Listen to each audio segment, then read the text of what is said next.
आखिर कैसे राजपूत संख्या में ज्यादा होने के बावजूद भी इन टर्क्स या कह सकते हैं मुगलों से हार गए। बैटल ऑफ खानवा उन 4 बैटल्स में से एक है जिन बैटल्स ने भारत के आने वाले इतिहास को ही बदल के रख दिया। इस वीडियो को मैंने डिटेल्ड में सिंपल एक्सप्लेनेशन और एडिटिंग के साथ बताया है। वीडियो देखो और खुद जज करो।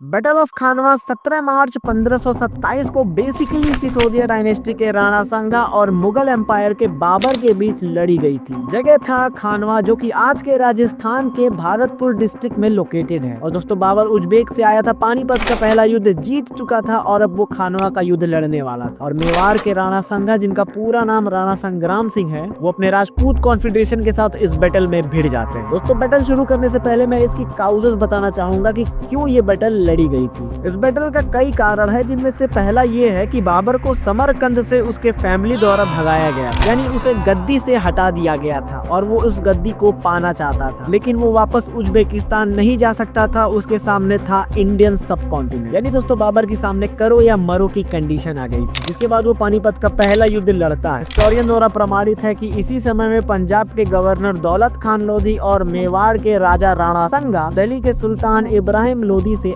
अनहैप्पी थे और उसे डिफीट करने के लिए ये लोग बाबर को इनविटेशन भेजते हैं दिल्ली पे इन्वेड करने का। और इन्हीं 2 कारणों की वजह से वो दिल्ली पे इन्वेड करता है और पानीपत का पहला बैटल जीत जाता है। ये लोग सोचे थे कि वो जीत के वापस चला जाएगा, लेकिन दोस्तों अब वो इंडिया में अपना एम्पायर इस्टेब्लिश करना चाहता था, यानी वो इस नॉर्दर्न इंडिया में सुप्रीम पावर पाना चाहता था, जो कि सबसे बड़ा कारण बनता है बैटल ऑफ खानवा का। क्योंकि इस समय दोस्तों डोमिनेंस पावर बनी थी राजपूतों और वो इसे खोना नहीं चाहते थे। वैसे तो दोस्तों तुम्हें इस बैटल से पहले बैटल ऑफ पानीपत देख लेना चाहिए ताकि तुम्हें क्लैरिटी रहे बैटल ऑफ खानवा में, जो कि वीडियो तुम्हें आई बटन और डिस्क्रिप्शन में मिल जाएगी। यानी ले दे के दोस्तों बैटल ऑफ खानवा का मेन काउज बनता है पॉलिटिकल पावर, जो कि राजपूत के राणा सांगा और मुगल के बाबर चाहते थे। अब दोस्तों बैटल पे आने से पहले मैं इस बैटल के जितने भी कैरेक्टर्स थे उनको बताना चाहूंगा ताकि तुम्हें बैटल में क्लैरिटी मिले। अब दोस्तों 1527 में पानीपत के युद्ध के बाद राणा सांगा बाबर को डिफीट करना चाहते थे और इंडिया से किक आउट करना चाहते थे, क्योंकि दोस्तों इनको राजपूत डोमिनेंस को नॉर्दर्न इंडिया में रिस्टोर करना था, जो फर्स्ट बैटल ऑफ पानीपत द्वारा डिस्टर्ब हो गया था। और इस बैटल में राणा सांगा का साथ दे रहे थे चंदेरी के राजा मैदिनी राय, मेवात के राजा हसन खान मेवाती, जो कि अफगान नोबल हुआ करते थे, और इब्राहिम लोधी के भाई महमूद लोधी, जिनके पास 10,000 की मिलिट्री बची हुई थी, और पटियाला के नोबल शाह मंसूर और रायसन के रूलर राव सिल्हाड़ी। लेकिन ये बैटल के दौरान बाबर की साइड हो जाते हैं, जो कि अभी आगे देखोगे तो। और राणा सांगा का साथ जोधपुर के राजा राव गंगा अपनी फोर्सेस के द्वारा भी दे रहे थे। यानी ले दे कि दोस्तों मेवाड़ के राजा राणा सांगा एक मजबूत राजपूत कॉन्फेडरेशन बनाते हैं इन सभी को एलाइज बना के। और दूसरी तरफ खड़ा था बाबर। दोस्तों बाबर की मिलिट्री कंसिस्ट थी टर्क, अफगान और सेंट्रल एशियन पीपल से। साथ ही इसके साथ लॉयल जनरल्स भी थे, जैसे हुमायूं, मीर बाकी और उस्ताद अली, जिन लोगों ने काफी क्रूशियल रोल निभाया था इस बैटल में। साथ ही इन लोग का साथ टर्को मंगोल डायनेस्टी के रूलर मुरिड और उज्बेक के ट्रूप्स ने भी दिया था, और तो कुछ अफगान और हिंदुस्तानी नोबल्स भी इनके साथ जुड़ गए थे। तो वैसे तो मैंने बाबर की हिस्ट्री डीपली बताई है, लिंक आई बटन और डिस्क्रिप्शन में मिल जाएगा, जाके चेकआउट कर लेना। अब दोस्तों हम लोग फाइनली बैटल को देखते हैं, जो कि 1528 में लड़ी गई थी। दोस्तों इधर नॉर्दर्न इंडिया में राजपूत अफगान के साथ अलायंस करके काफी मजबूत बन चुके थे as compared to Babur's military. In fact historian के हिसाब से राजपूत कॉन्फेडरेशन में 1 लाख से भी ज्यादा फोर्सेस थी, जिनमें 55,000 इन्फेंट्री, 45,000 कावलरी, साथ ही 500 वॉर एलिफेंट भी भरे पड़े। और इनके साथ महमूद लोधी अपने 10,000 की मिलिट्री के साथ खड़ा था। और इधर बाबर 40 से 50,000 सोल्जर्स के साथ रेडी था लड़ने के लिए, जिन फोर्सेस में इन्फेंट्री, कावलरी, कैनन शामिल थे। अब पानीपत के युद्ध के बाद राणा सांगा समझ जाते हैं कि बाबर भारत में अपना एम्पायर को एस्टेब्लिश करने आया, जिस कारण वो इन सभी किंगडम्स को अपने साथ एलाइज बनाते हुए आगरा की ओर बढ़ जाते हैं। और दोस्तों इसी टाइम पे ये दोनों रूलर्स बाबर और राणा सांगा अदर चीफ गवर्नर्स और नोबल्स को अपने साथ जोड़ रहे थे बैटल ऑफ खानवा के लिए। और अब फाइनली 17 मार्च 1527 को दोनों सेनाएं आमने सामने खड़ी थी खानवा के मैदान में। और इधर बाबर अपनी फोर्सेस को डिफेंसिव रखा था, यानी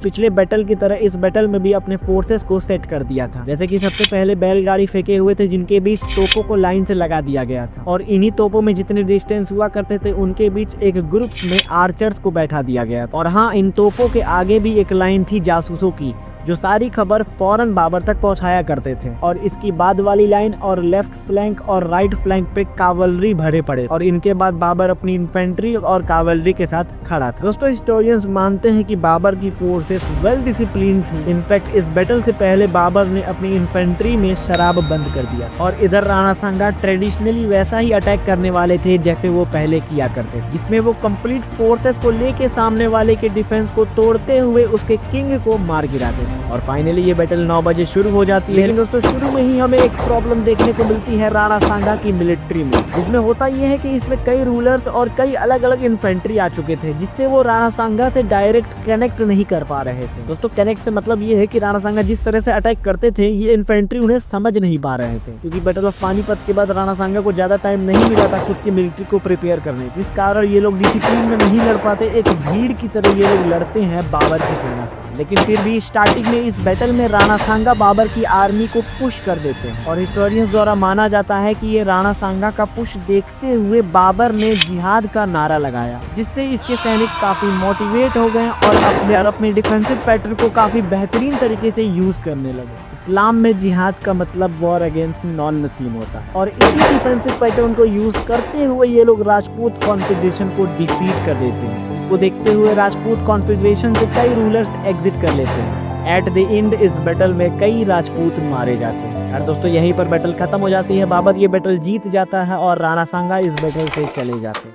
दोस्तों इस बैटल में राजपूत फेलियर का कई कारण था, जिनमें से पहला है lack of unity among Rajput. यानी दोस्तों राणा सांगा जो राजपूत कॉन्फेडरेशन फॉर्म किए थे राजपूत रूलर्स और अफगान गवर्नर्स का, उसमें एकता और एक दूसरे के भरोसे की कमी थी। साथ ही जिस समय राजपूत कमजोर हो जाते हैं उस समय रायसन के रूलर सिलहाड़ी अपनी सेना को छोड़ के बाबर की सेना को ज्वाइन कर लेते हैं, जिससे राणा सांगा की सेना में भी काफी प्रॉब्लम्स बढ़ जाती है। और राजपूत फेलियर का दूसरा कारण है बाबर से सुपीरियर मिलिट्री स्ट्रेटेजी। यानी दोस्तों बाबर उस समय सिर्फ डिफेंस ही नहीं कर रहा था बल्कि वो तुलुगमा रणनीति का इस्तेमाल भी कर रहा था, जिसमें ये होता था कि सेना को कई टुकड़ियों में अलग अलग दिशाओं से भेजा जाता था अटैक करने के लिए। साथ ही दोस्तों बाबर की मिलिट्री पहले से ही गन पाउडर वॉरफेयर में माहिर थी। और दोस्तों इस बैटल में बाबर ने अपनी इन्फेंट्री को मैचलॉक दे रखा था, जो कि तलवार के कंपेयर में काफी फायदेमंद हो रहा था। साथ ही इनके पास आर्टिलरी गन भी हुआ करता था, जिसको ये लोग उस समय ऑटो पे सेट कर लिए थे और ये काफी इजीली मूवेबल भी हो गया था। दोस्तों रिसर्च के हिसाब से राजपूत फेलियर का एक बहुत बड़ा कारण बनता है एज डिफरेंस। यानी अगर तुमको एक एग्जांपल के थ्रू समझाऊं तो अगर तुमने एज ऑफ एम्पायर जैसी गेम्स खेली होंगी तो तुमने नोटिस किया होगा कि जो प्लेयर अपने अपोनेंट के कंपेयर में एज में आगे हुआ करता था वो कम मिलिट्री होने के बावजूद भी उसको हरा सकता था। कुछ ऐसा ही देखने को मिलता है यहाँ पर, जो कि रिसर्च के हिसाब से बहुत बड़ा कारण बनता है राणा सांगा की डिफीट का। राजपूत फेलियर का तीसरा पॉइंट है राणा सांगाज ओवर कॉन्फिडेंस। राणा सांगा का कॉन्फिडेंस उनके प्रीवियस बैटल्स के विक्ट्रीज के कारण बना हुआ था और इस बैटल में इनके इतने एलाइज बन गए थे जिससे इनकी मिलिट्री काफी तगड़ी बन गई, जो कि राणा सांगा के कॉन्फिडेंस को ओवर कॉन्फिडेंस कर देती है। और ये बात हिस्टोरियंस मानते हैं क्योंकि इस बैटल में राणा सांगा ने कोई खास स्ट्रेटेजी का यूज नहीं किया और वो बाबर के स्ट्रेंथ को अंडर एस्टिमेट करते हुए डायरेक्टली अटैक कर देते। लेकिन दोस्तों बाबर अपने पैटर्न, स्ट्रेटेजी और वेपन्स द्वारा राजपूतों को सरप्राइज कर देता है। साथ ही एक बात जान लो कि बाबर कलम और तलवार दोनों का योद्धा माना जाता था। यानी हिस्टोरियंस के हिसाब से माना जाता है कि वो काफी कुशल योद्धा हुआ करता था। राणा सांगा भी काफी कुशल थे, लेकिन आप काउंटर्स देख ही रहे हैं कि वो क्यों हारे थे। अब दोस्तों हम लोग बैटल ऑफ खानवा के इम्पैक्ट को कुछ हेडिंग्स में देख लेते हैं, जिनमें से पहला है establishment of Mughal rule in India. देखो वैसे तो मुगल एम्पायर पानीपत के युद्ध के बाद ही भारत में एस्टेब्लिश हो गया था, लेकिन वो इंडियन रूलर्स से अनसेफ फील कर रहा था। वो जानता था कि राजपूत उसे डिफीट कर सकते हैं, जिस कारण वो 1527 में बैटल लड़ता है। और इस बैटल के बाद मुगल एम्पायर की सुप्रीमेसी नॉर्दर्न इंडिया में आ जाती है, क्योंकि राजपूतों के बाद कोई एक ऐसा नहीं था जो उस समय मुगल एम्पायर को डिफीट कर सकता था नॉर्दर्न इंडिया में। इस बैटल का दूसरा इम्पैक्ट पड़ा डिक्लाइन ऑफ राजपूत रेसिस्टेंस। यानी जो राणा सांगा राजपूत डोमिनेंस को रिस्टोर करना चाह रहे थे वो इस बैटल के बाद हैवी लॉस में चले जाते हैं। वो अपने काफी सैनिकों को खो देते हैं इस बैटल में। साथ ही वो अपने टेरिटरीज को, पॉलिटिकल पावर को और टैक्सेशन पावर को भी खो देते हैं। इस बैटल का तीसरा इम्पैक्ट है end of Afghan rule aspirations, यानी राजपूतों के हारने के बाद अफगान ये आशा खो दी है कि वो दोबारा दिल्ली सल्तनत पे रूल कर पाएंगे, क्योंकि मैक्सिमम अफगान नोबल्स राणा सांगा के साथ ही एलाइड थे। यानी जितने अफगान रूलर यहाँ भारत में बसे हुए थे इस बैटल के बाद वो भी अपनी पॉलिटिकल पावर खो देते हैं नॉर्दर्न इंडिया। चौथा इम्पैक्ट है एक्सपेंशन ऑफ मुगल एडमिनिस्ट्रेशन, यानी अब इस बैटल के बाद बाबर अपने मुगल एम्पायर को एक्सपेंड करते हुए खुद को गाजी का टाइटल अडॉप्ट कराता है, जिसका मतलब होता है मुस्लिम वॉरियर। पांचवा और लास्ट है साइकोलॉजिकल इम्पैक्ट, यानी इस बैटल में राजपूत डिफीट के बाद अफगान और कई राजपूत अपना मनोबल खो देते हैं कि वो दोबारा कभी मुगलों से जीत पाएंगे। लेकिन दोस्तों अभी आने वाले समय में महाराणा प्रताप बचे थे, इनकी हिस्ट्री मैंने बता भी रखी है और आप कमेंट करेंगे तो मैं फिर एक डिटेल्ड वीडियो बना दूंगा इसी वीडियो की तरह। और दोस्तों जैसा कि मैंने शुरू में एक लाइन बोला था कि ये बैटल भारत का आने वाला इतिहास ही बदल देगा, वो इसलिए बोला गया था कि इस बैटल से पहले नॉर्दर्न इंडिया में राजपूत डोमिनेंस ही चलता था, जिसका एम यूनिटी के साथ पीस बनाए रखना था। ये टैक्स भी एक लिमिट में कलेक्ट किया करते थे और हर रिलीजन को सम्मान दिया करते थे। साथ ही राजपूत अपना टैक्सेशन सिस्टम भी चलाते थे और रिलीजन के लिए कंस्ट्रक्शंस भी किया करते थे हिंदू टेम्पल्स का। लेकिन इस बैटल ऑफ खानवा के बाद अब नॉर्दर्न इंडिया में मुगल एम्पायर आ जाता है, जिससे उनके टेरिटरी में आए हुए नॉर्दर्न इंडिया के जितने भी नोबल्स थे और छोटे मोटे किंगडम्स के रूलर्स थे वो उनके आगे झुक जाया करते थे। झुक जाने से मतलब ये है कि वो अपने टैक्सेशन को उनके हाथ में दे देते थे और अपने पॉलिटिकल पावर, अपने मिलिट्री को भी उनके हाथ में दे दिया करते थे, जिससे मुगल्स धीरे धीरे स्ट्रॉन्ग होना शुरू हो गए थे भारत में। इसके बाद वो आने वाले समय में मंदिरों की जगह पे काफी मस्जिदों का कंस्ट्रक्शन कराते हैं। लेकिन दोस्तों अगर एक अनुमान लगाया जाए कि इस बैटल ऑफ खानवा में राजपूत जीत जाते और मुगल्स हार जाते हैं, तो मेरे हिसाब से इसके बाद आने वाले समय में कभी भी मुगल एम्पायर भारत में स्टैब्लिश नहीं हो पाता। मैं ऐसा इसलिए बोल रहा हूँ क्योंकि बाबर अगर यहाँ हार जाता तो उसकी छोटी सी मिलिट्री तबाह हो जाती। साथ ही अगर हम एक चीज नोटिस करें तो मुगल एम्पायर में आने वाले जितने भी रूलर्स थे बाबर उन सबके कंपेयर में ज्यादा कुशल और योग्य योद्धा था। साथ ही मैं बाबर को नादिर शाह और अहमद शाह अब्दाली से भी कंपेयर करूंगा कि वो उनसे भी ज्यादा योग्य था। तो अगर यहाँ पर राजपूत बाबर को हरा देते तो आने वाले समय में ये अपना राजपूत एम्पायर एस्टेब्लिश कर सकते थे, जो कि कुछ मराठा एम्पायर की तरह हो सकता था। लेकिन दोस्तों अभी राजपूत खत्म नहीं हुए, क्योंकि अब राणा सांगा के बाद मेवाड़ के रूलर बनते हैं महाराणा प्रताप, जिनकी हिस्ट्री मैंने बहुत पहले ही बता रखी है। वीडियो आप यहाँ से देख सकते हैं। वीडियो इन्फॉर्मेटिव लगी होगी तो लाइक शेयर सब्सक्राइब करना मत भूलना। मिलते हैं अगली वीडियो में। जय हिंद, जय भारत।